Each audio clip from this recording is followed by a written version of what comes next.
Hi, it's Shaka Hislop, another of our podcasts. I'm delighted to be joined by Fatima Choudhury. Fatima was a student at Gosford High School, our second school visit. I went along with Les Ferdinand. So, as we now cross a million young people who we've engaged with over 27 years, it's a delight and an honor to be speaking to one of the earliest students. This is 25 for 25, a Show Racism the Red Card podcast. Make sure you subscribe on Apple Podcasts, Spotify, and YouTube. Some 27 years later, I'd like to say it's good to see you again, Fatima. It's lovely to see you too, Shaka. You haven't changed a bit. You see, flattery will get you everywhere, Everywhere. Fatima. Yeah, it's certainly. I keep saying that when we first started doing these school visits, all that time ago, the last thing in our minds were that we'd be here 27 years later, that we, as an organization, would be able to boast the milestones that we are. One of them, significantly, where we're approaching 1 million people educated through our various workshops. And of course, as I mentioned, you were one of the earliest of that group. And also to be here and having a conversation with you, given the role, I will say it, the role that you played, you were very much a part of this, and everything that you've gone on to do and achieve since. So thank you very much and welcome. And I guess I'll start by just asking about those early days. Do you remember anything from that school visit? I do. It was a significant moment in time. Absolutely. I think, at the time, Newcastle was, it wasn't the diversity that it is now. So I think, my experience of growing up in the 80s was very different. The early 90s, again, very, very different. Knowing that I was very different to all of my student peers. So I think knowing that I stood out for a particular reason was always sort of at the forefront of my mind. So when I had the opportunity to get involved with this broader conversation around equality and justice and sort of human rights, it was just very natural for me to be part of that conversation because it helped me articulate how I was feeling, very much on the periphery, on the outside, how I wasn't part of this mainstream school culture or the city culture, bringing in my own cultural heritage meant that, you're always straddling two different worlds. So exploring that and being able to be part of something that helped me put language to it was very helpful, I think, at that time. And, I was invited to participate in one of those sort of mini UN for School programs, which then led on to me being part of a very small working group which Newcastle City Council were running, which was formulating, I think, the very first ideas of Show Racism Red Card and the materials that would be helpful to showcase at schools. And it was through that particular engagement, when the school was approached by Show Racism Red Card, it just felt like a natural extension for me to be part of that welcoming committee for you and Les when you joined. So many of these issues are difficult to articulate for us as adults. It must have been difficult for you to navigate as a young girl. I think we all came from very different communities, very different worlds. So we were a community when we were in school, but outside of school, not necessarily so. And so, the first time I met somebody who was of Black heritage was when I was about 13 years old, and that was one of my friends who joined the school at that time.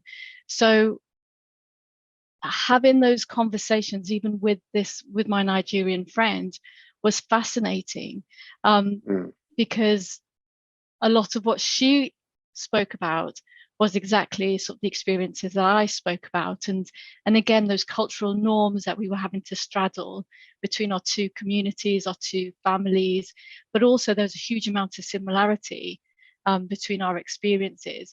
So I think for me, it was life-changing to be able to speak to somebody from a very different background, very different heritage, but understand that there's a huge amount of similarities for us. And again, with my Asian counterparts, again, some similarities, but I think when you add in socioeconomics, that changes, I think, some of the dynamics as well, just in terms of some of those similar experiences. You might look the same in terms of the color of your skin, but fundamentally your experiences are very different when you build in those socioeconomic angles. So I think it was hugely formative for me to grow up in Newcastle. I think it shaped the person who I am right now. It's part of who I am, just in terms of who, my language, in terms of what I do as a day job, but also my belief systems in terms of the piece around equality and justice and fairness. So I think there were lots of negative experiences growing up in Newcastle at that particular time, but equally I think those experiences have shaped me, but also created a level of resilience to be able to deal with the same systemic challenges that we're still dealing with 27 years after we first met. Let's talk about your day job. You're a lawyer, and why I'm drawn to that, and to what you just said in particular. I always tell the story of my father, who is my example. My father was wrongfully arrested by two racist police officers. Him and his friend Desmond Allen actually sued the Metropolitan Police Service. This is back in the 60s, and won. And he went on to become a lawyer himself, inserting himself into a system that wronged him in an effort to put an end to those wrongs to people that look like him. And here you are articulating exactly that same journey, given some of your experiences as a young girl in the Northeast. Talk to me about how you become who you are. What drove you to become a lawyer? So I'm not a lawyer technically. My employer would probably argue this.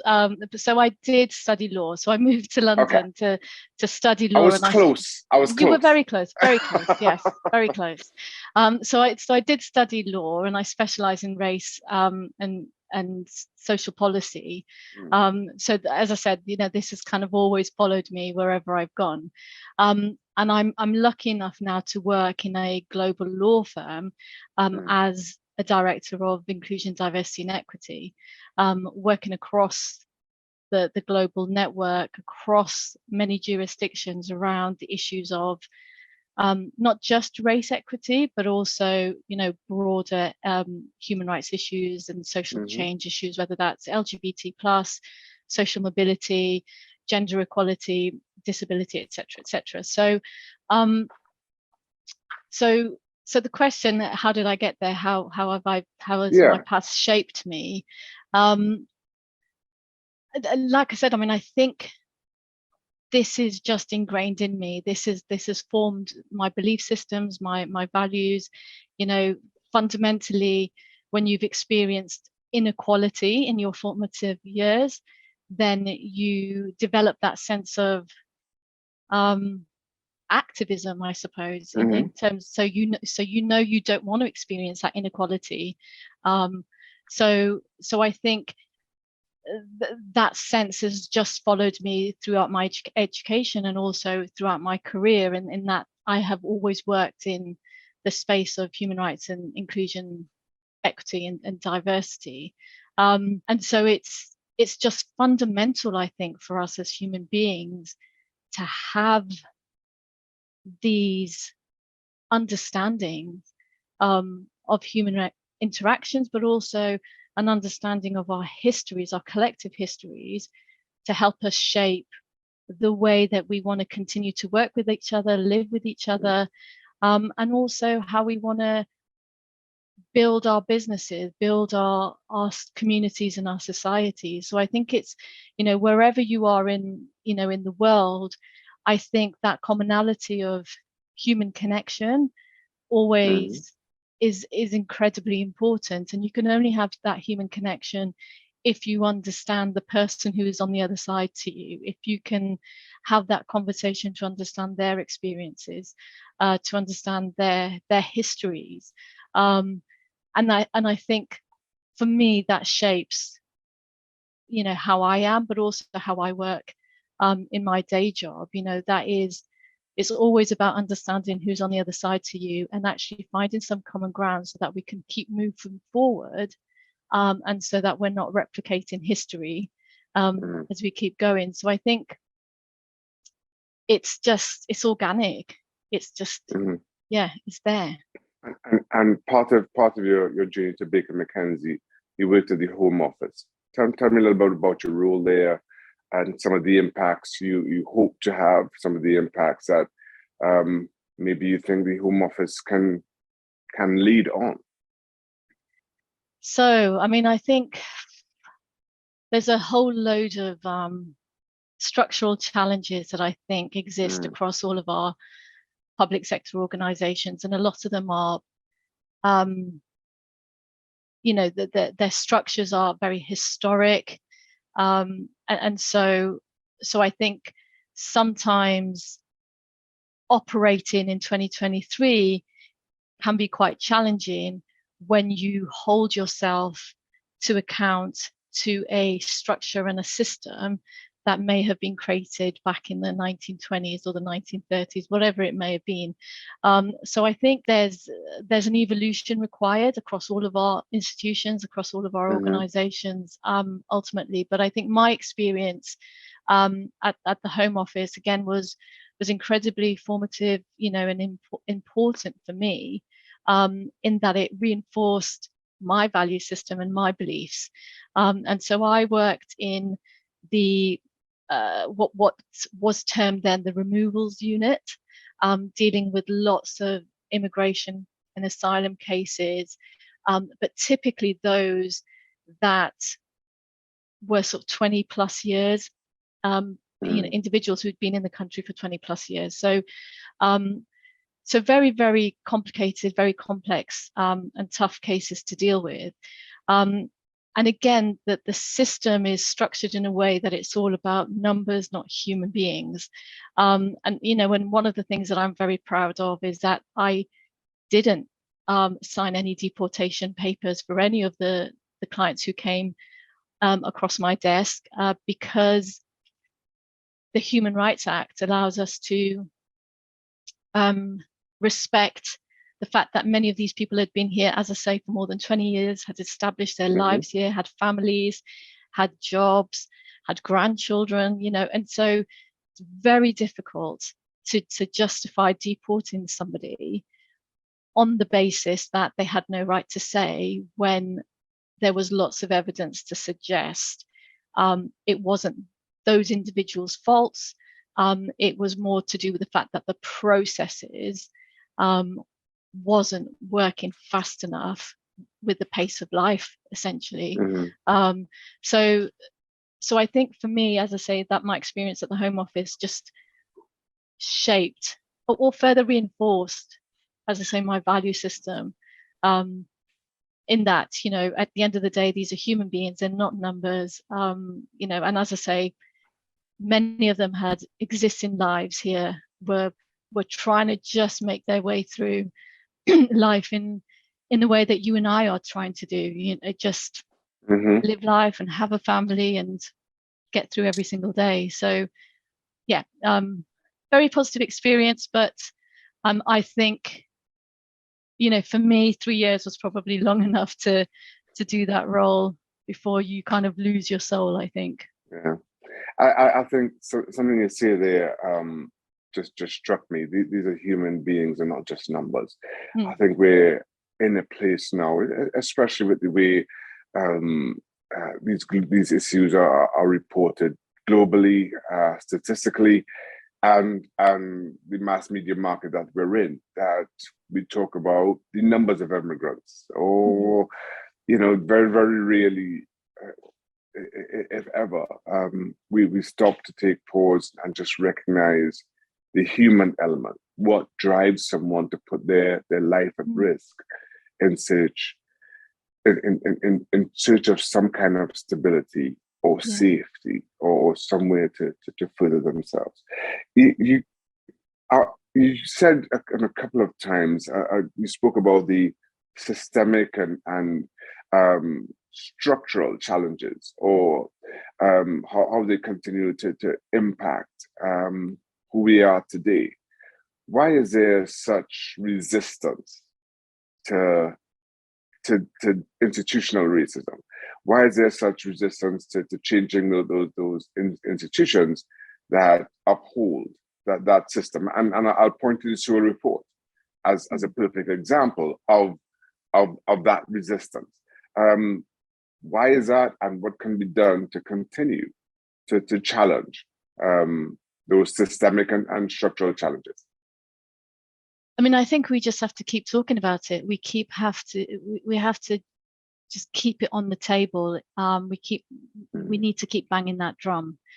I mean, I think the reason why it's so difficult for us to even address it or even accept it is because a lot of the time people don't like change. Human beings don't like change. A lot of the time we're forced into change and you adapt to change.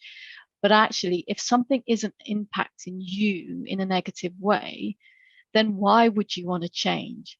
Why would you want to give up some of that power and some of that influence? For those people, it's, if it's not broken, then we're not going to fix it. So I think, we're working in a world where we're operating to two opposites. You have a lot of people who, as I say, don't think the system is broken because it's working for them. And there are lots of people, I'd say the majority of people, where the system is broken, it is flawed, and it isn't working. But, where's the influence and the power in those two communities in terms of the voice?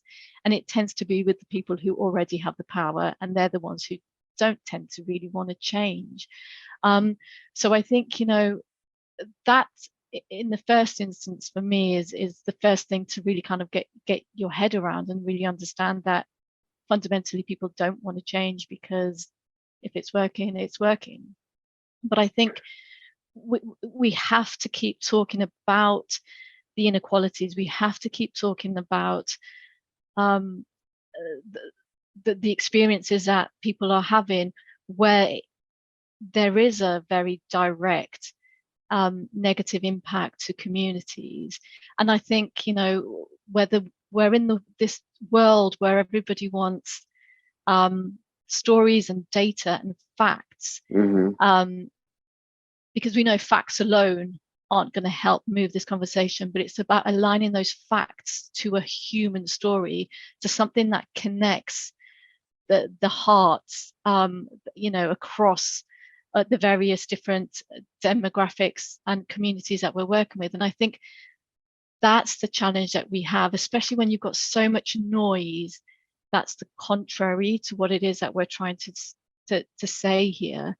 So I think I'm still very hopeful that change is possible, but it's a hard blowing slog to really sort of make sure that drum is just that continuous beat is there all the time. So there's no easy answer, unless you've got an answer, Shaka. If you've got the answer, then you know what, share it, please.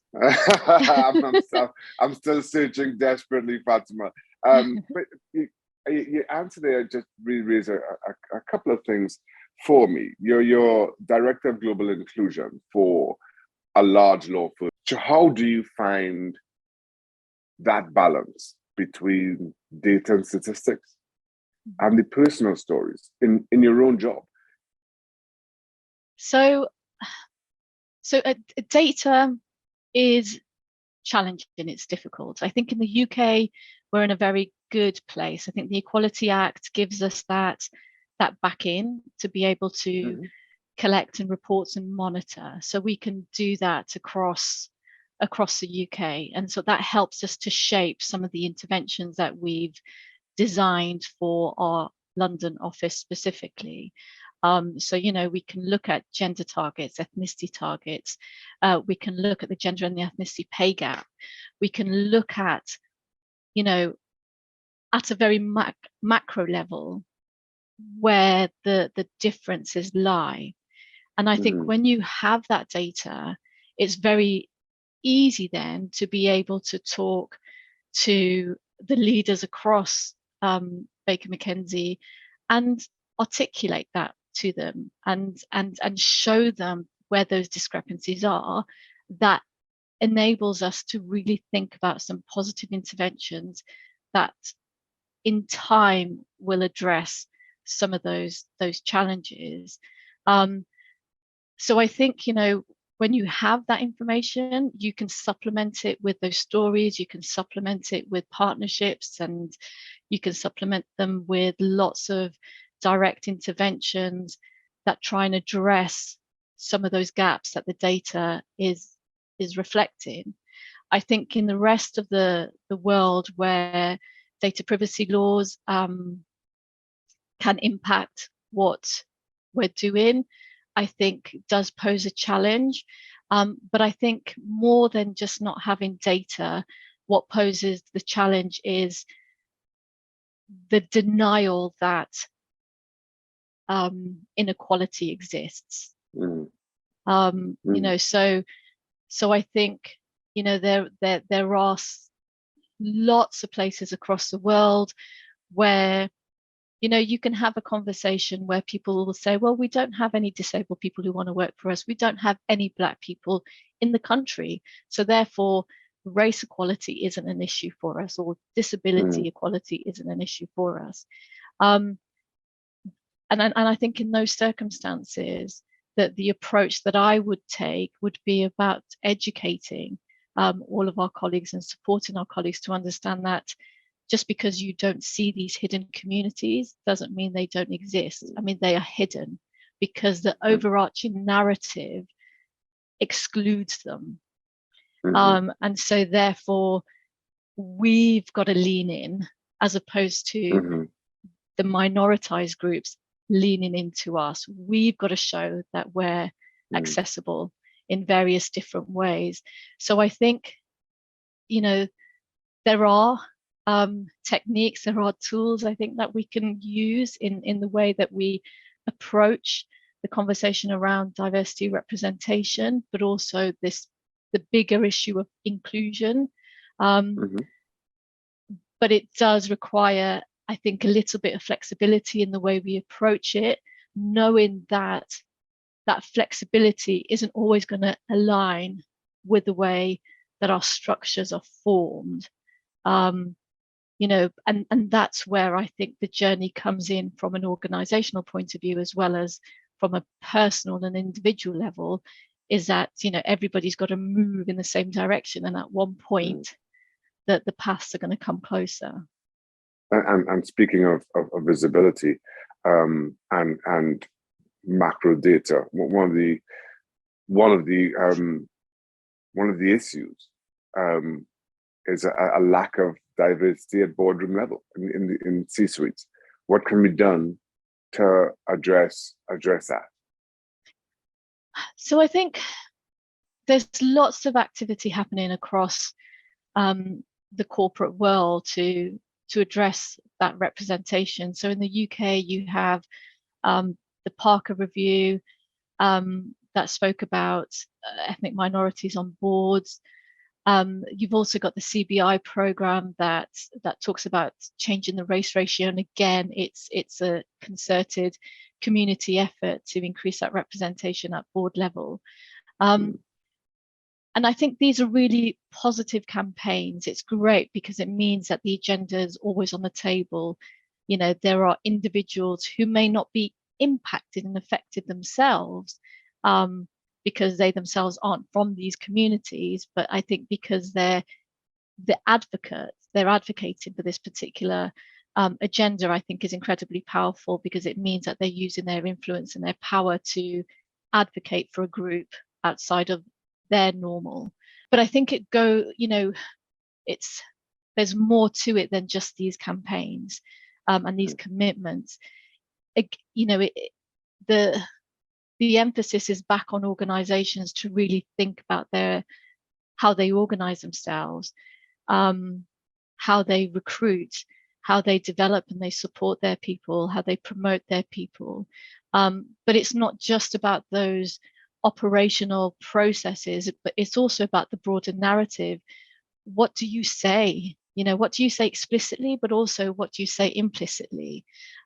Because we know a lot of the experiences that Black and brown people have in the corporate world will be intangible. They'll be the kind of the millions of paper cuts that we have, because nobody in their right mind in a corporate world is going to call you the N-word or the P-word, or is going to say something outrageous on that level. But I think it's those subliminal messages, those indirect comments, those micro behaviors that really can impact on how Black and brown people experience their world of work. And I think, it's, as I say, it's great to have these commitments at the senior sort of board level and championed by the C-suite. But I think we also have to recognize those subtle behaviors and experiences that we all have that impact the way in which we see the world. Do I see myself in the C-suite? Do I want to be in the C-suite because I have a preconceived notion of what I think that world is like? So I think from a structural point of view, we have to be talking more about what that world looks like. Yes, there might not be somebody who looks like you or me on that board, but actually the culture allows me to want to be there because I know I could have a voice there. So I think it's that piece around culture that we also have to explore, because if you looked at this from a representation point of view, you could relatively easily move people through the pipeline and get them into the C-suite. But that doesn't necessarily mean that those individuals are the right individuals if you've not had a robust recruitment process. But equally, are you changing the way you operate to allow that different mindset, to allow those different experiences to come into the C-suite? If you're just wanting to replicate the status quo, then we're still never going to see that change, despite the Parker Review, despite the Change the Ratio campaign, despite all these various different campaigns we have. We're not going to change it because all we're doing is just shifting the numbers, but culturally it still feels very 1950s. And I have to ask this, as you're sitting in the UK, I'm in the US as we speak. What are some of the similarities? What are some of the differences? How are the issues connected between the two countries? So I think in the US, I think there's a openness to speak about race equality and racial injustices, I think, a lot more. And I think now that we're seeing what's happening across Memphis, and what's happening there, I think, again, the conversation is well versed. And I think people are very open about this. And I think, we can see there are similar levels of discourse here in the UK, especially when we're talking about anti-Black racism, and you know, that's very specific. So I think we can see some of those similarities. I think the challenge, or the difference, is the difference in terms of class, and I think, I don't know, so I think our colonial past impacts the way I think the UK responds to issues of race, because I think we have this kind of automatic blocker that comes up, and so we don't. I think it's a harder conversation for us in the UK than I think what it feels like in the US. And you know, having spent some time there with my colleagues and speaking about issues of race equality, you know, the conversations seem a lot more fluid, a bit more open. So I think that kind of the Britishness holds us back a little bit in terms of how we talk about race equality here. And we were beholden to some of our structures and our colonial past, and that kind of class structure, I think really kind of does hold us back. You spoke about Tyree Nichols, and I think one of the things that stood out for me and has been pointed out, that the police officers who were charged with his murder were all Black. And to your point, it shows that the issue is systemic, not racial. While it's Black and brown people who are impacted, it's the systems that continue to fail them. So I thought that was that was very well put and highlighted in everything that you've said. So so here at Show Racism the Red Card, we believe in education, and as we mentioned, you know, you've been a part of that. How can we continue to keep the issue on the table, as you phrased it? How can we continue to push for change in our daily lives for those of us who may work in a factory, who may drive a truck? How can everyday citizens continue to uphold and champion the work that's needed? I mean, that's a really hard question, because again, I think if somebody has the answer for that, they'd be a very, very rich person. But I think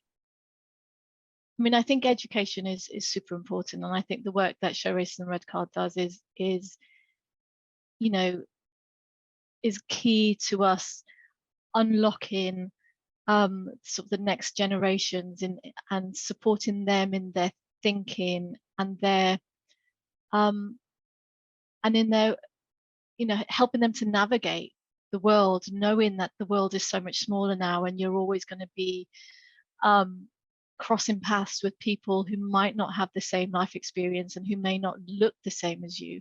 So I think education is super important, and it's one of the key pillars through which I work in my day job. You know, education is core to everything that we do.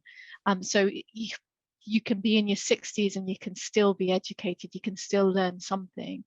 So I think, you know, it's hugely important, but I also think it's about how do we equip all of our people, all of our colleagues, all of our family to take that understanding, which in a classroom can feel very theoretical, it can feel very, you know, it's formulaic, it's in a book, or, you know, you're told something.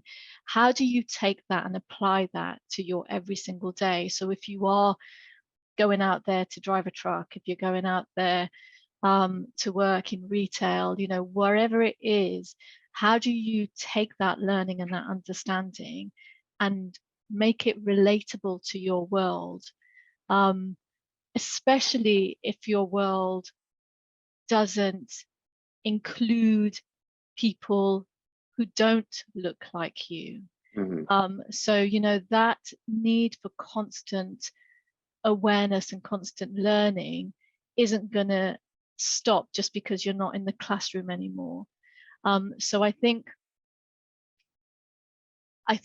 this piece around education, it has to follow us throughout our lives, whether it's formal or whether it's informal. But I think it requires us as individuals to be open to the fact that there are very different experiences out there that may be helpful to learn, that equally could help shape our own interactions as we move forward in life and become successful in whichever worlds that we decide to occupy. So I think, so for me, it's about bringing it to life. How do we bring all of this stuff to life? And this is something that I say all the time at work. It's great, we all understand this theoretically, but how do we bring it to life when you're busy? You've got deadlines coming out of your backside, you've got to get something done, but how do you remember to treat somebody the way that they should be treated in terms of respect? And so I think it's, how do you do that? How do you do that when you've got so many things competing in your mind? You've got so many things that you've got to get done in your day.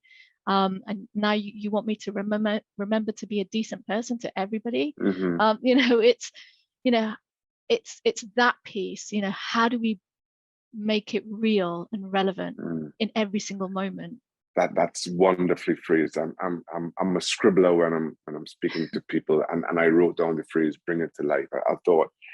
I thought that is powerful and encapsulates what's needed of us next. Let me ask this though, Fatima. Are kids today better prepared for the issues around race than they were 27 years ago? And we spoke about growth and diversity in Newcastle as an example, but does some of the superficiality of around the issues with Black people, does that make the challenge greater? Or how would you compare, as I say, kids today, the world that they live in, and their preparedness for that challenge? I mean, I think generally, kids are open. They're sponges. We know they're sponges. They're suckers for information, and they just want to absorb it all. So I think it's right that we are articulating an alternative narrative for them, in these formal programs, because we know the world outside of school, outside of these formal programs, there is a counter narrative.